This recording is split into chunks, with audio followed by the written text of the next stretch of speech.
반전의 근원 이렇게 제목을 정했습니다. 오늘 부활절 말씀으로 전도서 1장 2절 말씀 본문으로 해서 함께 하나님 말씀을 나누고자 합니다. 성경은 항상 처음과 마지막을 강조합니다. 그리고 그 처음과 마지막 중에서도 마지막을 더 강조합니다. 그러나 우선 처음이 있지 않고서는 마지막이 있을 수 없기에 마지막을 더 강조하는 이유는 처음보다 마지막을 중요하게 생각하지 못하는 경우가 많으므로 인함이라 이렇게 이해해도 틀리지 않을 거예요. 성경의 첫 번째 책 창세기가 중요하고 또 성경의 마지막 책 요한계시록이 중요하고 또 각 성경마다 첫 장 첫 절이 중요하고 또 마지막 장 마지막 절이 중요한 거예요. 성경은 구약이 39권, 신약이 27권, 그래서 합 66권이 분명히 따로 구분되어서 있는 책이지만은 그러나 또 한편 한 통으로 연결되어 있는 하나의 책인 것입니다. 그래서 성경의 어떤 한 절을 택하여 읽는다 할지라도 그 전후 맥락을 넘어서 그 한 절이 성경 전체에서 무엇을 말씀하고 있는가를 파악해서 그 말씀을 대해야 그 말씀 한 절의 본의를 놓치지 않게 되는 거예요.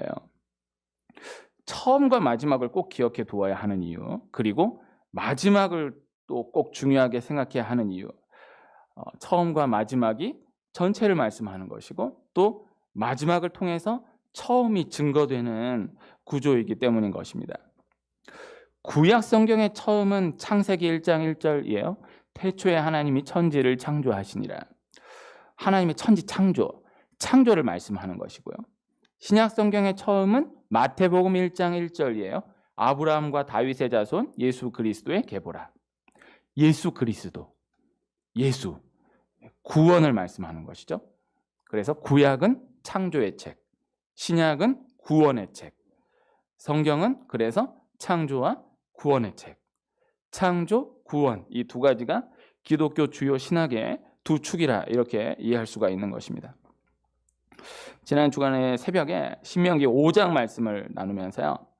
십계명 말씀을 살펴보는 가운데에 십계명이 출애굽기 20장, 신명기 5장 이렇게 두 곳의 내용을 그대로 반복해서 기록하고 있거든요.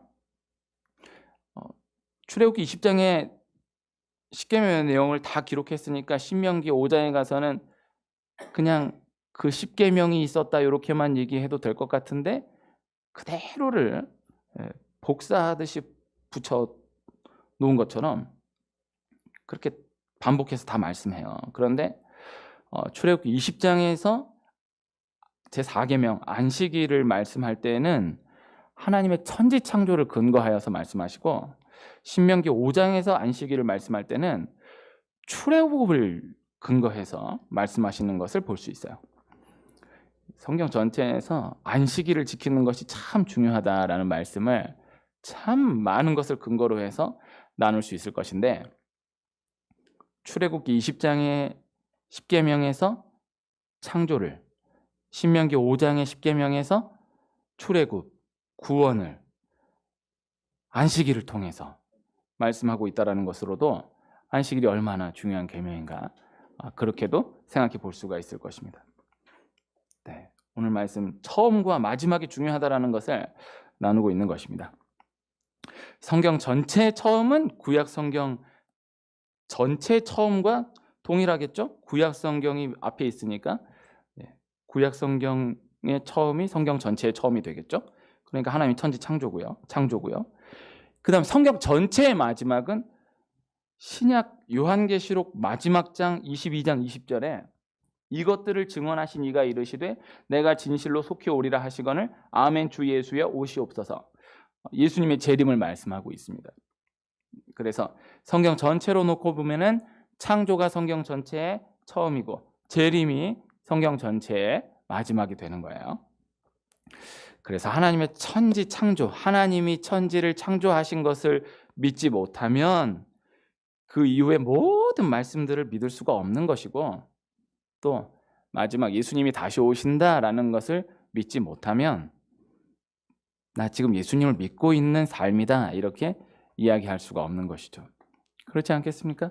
하나님이 천지 창조하셨다라는 게 첫 말씀인데 첫 말씀 못 믿는데 그 다음부터 그래도 믿을 게 있나 보자. 그럼 믿어도 믿는 게 아닌 거예요. 네. 처음이 중요한 거거든요. 그리고 마지막, 예수님 다시 오신다. 이거 믿는 믿음 없다라고 하면은 지금 예수님 믿는 삶이다. 그렇게 이야기하기가 어렵다라는 것이죠.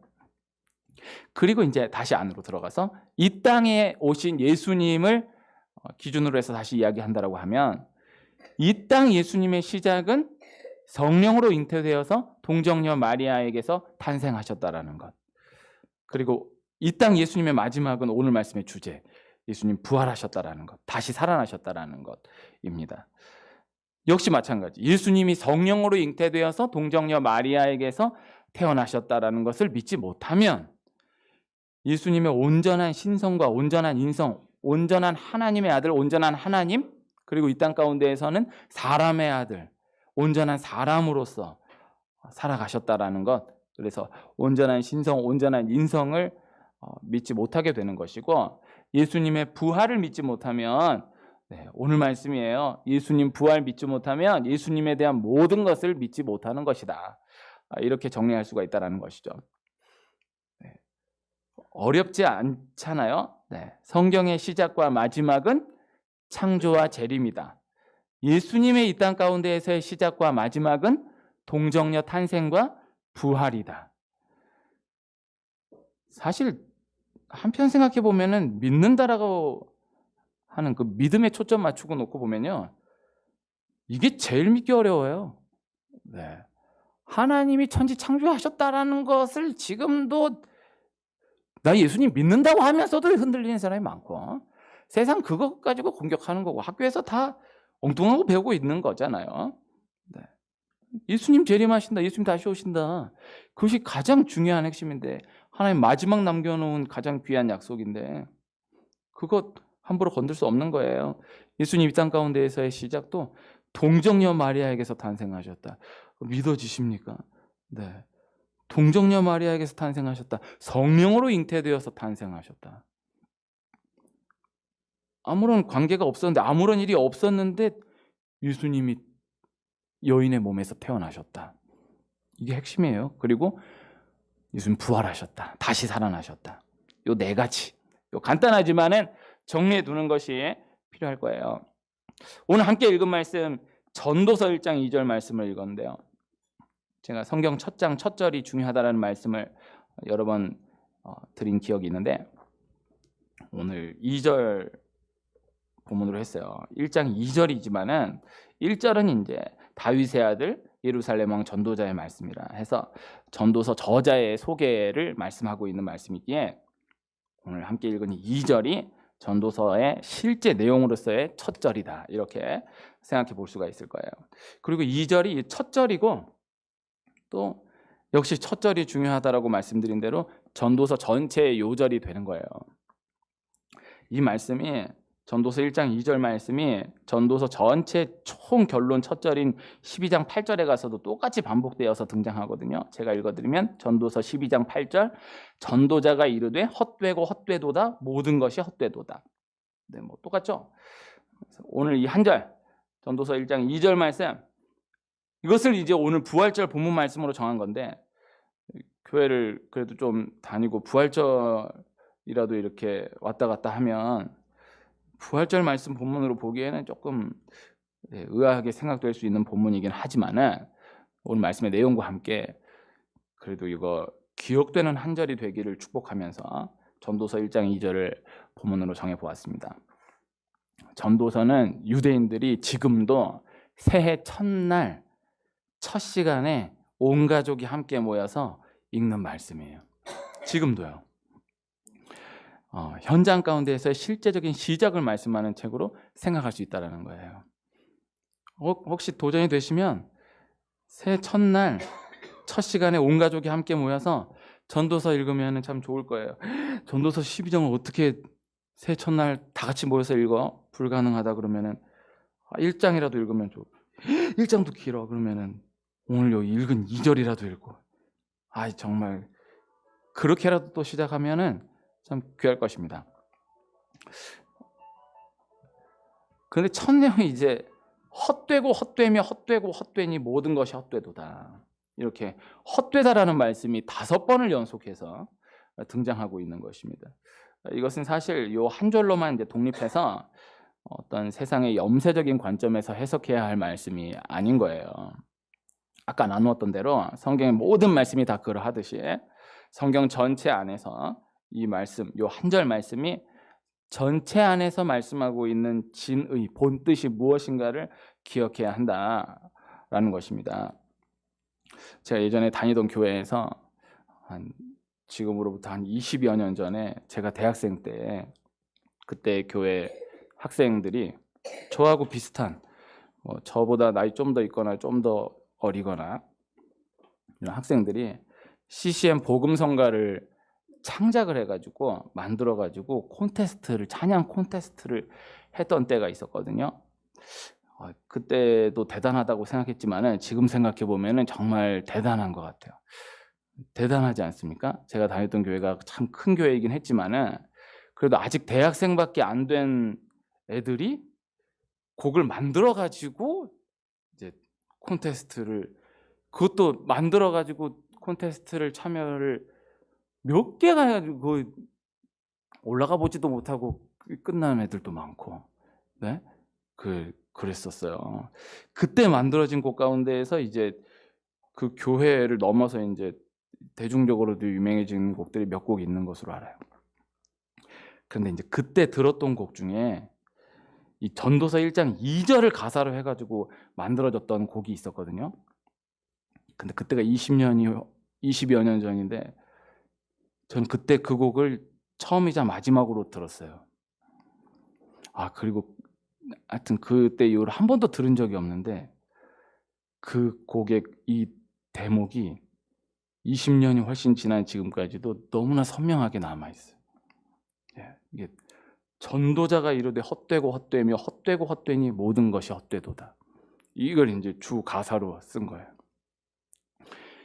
그건 20대 초반 이런 애들이니까 애들이잖아요. 네. 근데 이걸 곡을 만든 거예요. 이제 만들어가지고 이제 처음에 이제 멋있게 이제 딱 와서 전도자가 이르되 이렇게 시작을 이제 저쪽 헛되고 헛되며 헛되고 헛되니 모든 것이 헛되도다 헛되도다 이러고 5분을 부르는 거예요. 헛되고 헛되도다 헛되고 헛되도다 헛 그러면 헛되도다 헛되도다 헛되도다. 그때 막 개그 프로 막 유행하는 거 이런 거 막 이렇게 따라하면 헛되도다 헛 그또 헛되고 헛 이래야 하는데 그게 처음이자마자 제가 그러니까 재미가 없는데 그때는 어마어마한 그걸 또 성령의 도가니라고 얘기하기는 또 좀 애매한데 또 말씀이니까 성령의 도가니겠죠. 막 애들이 막 난리가 난 거 막 처음 듣는 곡에 그렇게 막 반응을 하면서 막 제가 아직도 젊다고 하지만은 이제 그래도 그때는 진짜 어렸으니까 또 근데 어쨌든 말씀 그대로를 가사로 한 것이니까는 그때의 느낌과 지금의 느낌이 또 다른 거예요. 헛되다라는 거예요. 다 헛되다라는 거예요. 헛되다라는 것. 현장 가운데에서 늘 기억해야 하는 하나님의 말씀인 것입니다. 그러나 오늘 부활절을 지나면서 꼭 한번 다른 방향에서 다시 기억해 두어야 하는 말씀, 헛되다라는 말씀. 예수님이 없으면 다 헛되다라는 거예요. 정확하게 이야기하면 예수님의 부활이 없으면 다 헛되다라는 거예요. 그러나 또 반대로 중요한 것, 이 말씀의 성경 전체에서의 진짜 의미, 예수님이 계시면, 정확하게 이야기하면 부활하신 예수님이 계시면 헛되지 않다라는 거예요. 이것이 오늘 말씀이에요. 예수님을 믿으면 세상의 모든 것들은 다 의미가 없다라는 것입니다. 헛되다라는 것입니다. 예수님의 부활만 믿으면 세상의 모든 것들은 다 의미가 없다라는 것입니다. 헛되다라는 것입니다. 그러나 한 걸음 더 생각해서 예수님 부활에 초점을 맞추어서 이 말씀을 다시 전달해 드린다라고 한다면 예수님을 믿음으로 이 헛된 세상의 모든 것들의 의미가 예수님과 함께 되살아난다라는 거예요. 예수님의 부활을 믿음으로 이 헛된 세상의 모든 것들의 의미가 예수님의 부활과 함께 되살아난다라는 거예요. 이것이 성경 전체에서 말씀하고 있는 본의의 말씀인 것입니다. 이 원리를 꼭 기억하는 은혜가 있기를 축복합니다. 고린도전서 15장 58절 말씀 제가 읽어드리면요. 그러므로 내 사랑하는 형제들아 견실하며 흔들리지 말고 항상 주의 일에 더욱 힘쓰는 자들이 되라. 이는 너희 수고가 주 안에서 헛되지 않은 줄 알미라. 성경에 유명한 장들이 몇 개 있거든요. 히브리서 11장 믿음장, 그리고 고린도전서 13장 사랑장, 고린도전서 14장 은사장, 그리고 고린도전서 15장 부활장. 그 부활장, 고린도전서 15장의 마지막 절 58절 말씀, 그것이 아까 방금 읽어드린 말씀이에요. 예수님의 부활이 있음으로 인하여서 부활하신 예수님 안에서의 모든 것이 헛되지 않다라는 거예요. 이것이 반드시 기반되어야 하는 중요한 말씀이다라는 것입니다. 모든 것이 마지막이 중요합니다. 사복음서가 다 각각의 구성이 다르고 복잡한데 그런데 마지막 세 장은 다 동일하거든요. 마태복음 28장, 마가복음 16장, 누가복음 24장, 요한복음 21장까지 있는데 마지막 세 장은 똑같아요. 다 예수님의 십자가 고난 한 장, 죽음 한 장, 부활 한 장, 이렇게 세 장이에요. 요한복음은 이제 마지막 21장이 한 장 더 부록으로 있기 때문에 다르지만 그래도 21장은 부록으로 보기에 결국 마지막 세 장은 다른 복음서와 다 같은 거예요. 이것을 이제 말씀을 처음 대하는 사람의 관점에서 생각을 해본다라고 한다면 마태복음이든 마가복음이든 누가복음이든 요한복음이든 나 아무 지식 없고 아무것도 모르고 성경 처음 대한다라는 관점에서 이것을 생각해 본다라고 하면 처음부터 말씀을 읽기 시작했다? 1장, 2장, 3장 은혜가 되네. 이런 일도 있네. 이런 일도 있네. 이런 말씀도 하셨네. 이런 말씀도 하셨네. 다 중요하지만요. 그러나 마지막 부활장을 읽기 전에는 어떤 말씀, 어떤 상황 가운데에서도 그 말씀의 진짜 의미를 단정 지을 수 없다라는 거예요. 그래서 사복음서 어느 말씀이든 쭉 읽으면서 다 믿어도 마지막 예수님 부활에 가서 못 믿어버리면은 그동안 다 믿었다라고 생각했던 모든 것들도 아무 의미가 없어버리는 것이고, 또 설마 이랬겠어? 다 못 믿어도 마지막 장 예수님 부활장 가서 예수님의 부활이 믿어지게 됨을 경험한다라고 한다면 그동안 다 못 믿었다라고 생각했던 모든 것들도 그 안에서, 예수님 부활 안에서 그 모든 의미가 다 되살아나게 된다라는 것입니다. 예수님의 부활 이후에 제자들의 모든 사역에 새로운 시작이 열려요. 다 헛수고로 생각되었던 예수님과의 3년 반의 그 모든 시간들이 예수님의 부활을 기점으로 그 모든 의미가 되살아나게 되었다라는 거예요. 이것이 중요한 거예요. 예수님이 제자들에게 3년 반 동안의 말씀 전하실 때 제자들이 못 알아들어요. 예수님 참 외롭게 사역하신 거예요. 제자들이 못 믿는다라고 얘기하기도 어렵고 그냥 못 알아들어요. 예수님이 십자가에 못 박혀 죽으시고 부활하신다라고 계속해서 말씀하시는데 예수님 십자가에 죽으신다고? 부활하신다고? 설마? 그러니까 못 믿고 이게 아니라 그 말 자체가 그렇게 뻔히 얘기해 주는데도 뭔 말인지를 못 알아듣는 거예요. 근데 예수님은 또 얘네들이 뭔 말인지를 못 알아듣는다라는 걸 또 다 아세요. 그런데도 계속 전하세요. 이거를 알고 예수님과 제자들과의 대화를 보면요, 참 안타까운 게 많습니다. 제자들이 알아들었다라고 생각하는 것도 알아들은 게 없고, 예수님은 했던 얘기 또 하시는데 제자들이 엉뚱한 질문하고 또 다 알아들은 것처럼 하면서도 못 알아듣고 있다라는 것을 알면서도 예수님 계속 말씀하시고, 이게 참 안타까운, 그렇게 3년 넘게 지내는 거예요. 그러나 그 한편 생각으로 놓고 보면은 헛수고로 생각되는, 제자들도 하나도 알아들은 것이 없으니까 헛수고고, 예수님도 하나도 알아듣지 못하는 제자들에게 그냥 떠드신 거니까 헛수고로 생각될 수 있는 그 모든 시간들이 예수님의 부활을 기점으로 하여서 그 모든 의미가 되살아나게 되었다라는 것입니다. 오늘 말씀의 제목을 반전의 근원이라고 정했어요. 그런 경험이 혹시 있지 않으십니까? 어떤 소설이나 영화를 그냥 보다가 나중에 가서 반전을 경험하고 전체를 돌아보게 되는 그런 경험이 있으신가요? 제가 고3 때 수능 끝나고 참 제 사랑하는 친구와 함께 보았던 영화가 트루먼 쇼라는 영화였거든요. 혹시 아시나요? 짐 캐리의 주연의 트루먼 쇼라는 영화가 있었어요. 혹시 아시면은 이제 뭔 말인지 알아들으실 수도 있는데, 모르시면은 그냥 뭐 잠깐 얘기하는 거니까, 그 트루먼 쇼가 말 그대로 쇼거든요. 근데 저는 이제 어린 나이에 고3이니까 뭐 지금 생각해 보면 어린 나이죠. 이 트루먼 쇼를 보면서 그게 쇼라는 거를 마지막에 그 벽에 부딪히는 순간에 깨달았어요.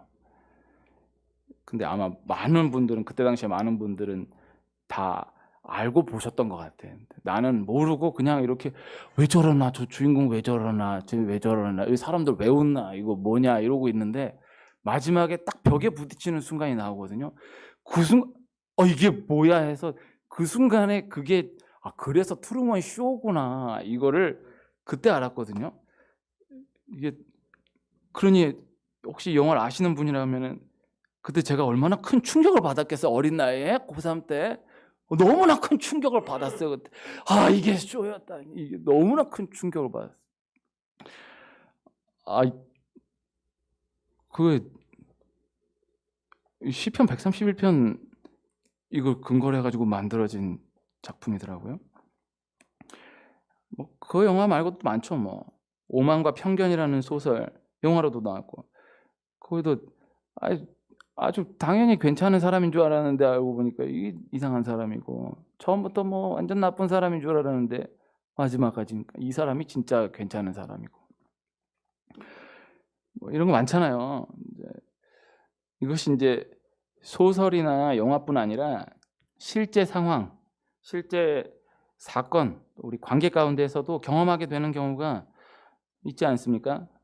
어떤 한 사건을 맞이하게 되면서 그동안의 모든 것들이 다른 시각에서 돌아봐지게 되는 거죠. 너무나 훌륭한 사람인 줄 알았는데, 너무나 좋은 사람인 줄 알았는데 마지막에 너무나 허무하게 무너지는, 너무나 허무하게 무너진다라는 정도가 아니라 그 사람의 그동안의 모든 것들이 다 그동안 모두가 생각했던 그러한 것들이 아니었던 경우도 너무 많고, 또 반대로 너무나 부정적으로만 보았던 사람이었는데 마지막 한 장면 딱 발견되면서 그 모든 것들이 오해였었구나라는 것이 깨달아지게 되는 경우, 또 마지막을 보면서 이 사람이, 하나님이 이 사람을 이렇게 예비하셨던 것이었구나, 모두가 함께 고백할 수밖에 없게 되는 그러한 경우들. 그래서 사람은 적어도 죽은 이후에야 긍정적으로든 부정적으로든 평가할 수 있다는 거예요. 당연한 거거든요. 네, 모르는 거예요. 알곡과 가라지,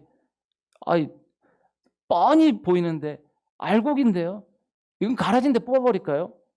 그냥 두라는 거예요. 마지막 추수 때까지 그만두라는 거예요. 네, 가라지 뽑으려다가 알곡 건들 수 있으니까 가만두라는 거예요.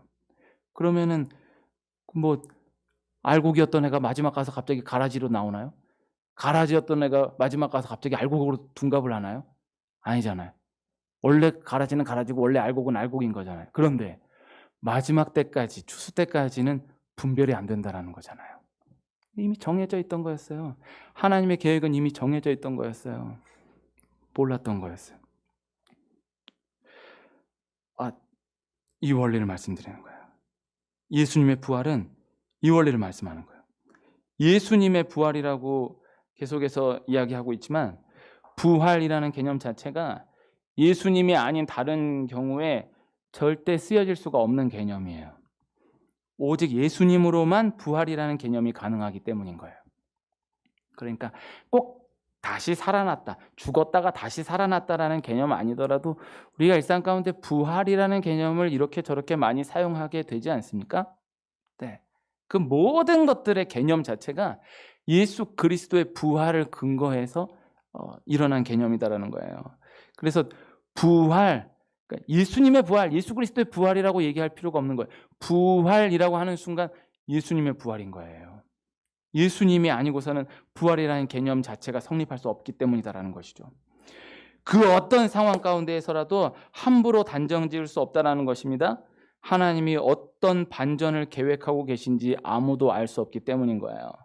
그래서 아무 의미 없다라고 생각했던, 그저 헛되다라고 생각했던 그 모든 것들이 시간이 지나서 되돌아보면 그저 의미 있는 정도가 아니라, 그저 그래도 헛되지 않았구나 이 정도가 아니라 반드시 필요했었던, 없으면 절대 안 되었었던 하나님의 필수 진행 과정이었다라는 것을 고백할 수밖에 없는 그때가 올 수 있기 때문이다라는 것입니다. 로마서 8장 28절 말씀 제가 읽어드리면, 우리가 알거니와 하나님을 사랑하는 자 곧 그의 뜻대로 부르심을 입은 자들에게는 모든 것이 합력하여 선을 이루느니라. 모든 퍼즐은 예수님의 부활로 인하여서 맞추어지게 된다라는 것입니다. 예수님이 부활하셨어요. 예수님이 다시 살아나셨어요. 삶 가운데에 예수님의 부활 이 하나로 내가 버려졌다고 생각했던 모든 것들, 끝났다라고 생각했던 모든 것들, 다 헛되다라고 생각했던 모든 것들의 의미가 예수 그리스도의 부활과 함께 되살아나게 됨을 구체적으로 경험하며 증거받는 이 축복이 우리 한 분 한 분 가정 가운데 있기를 축원합니다.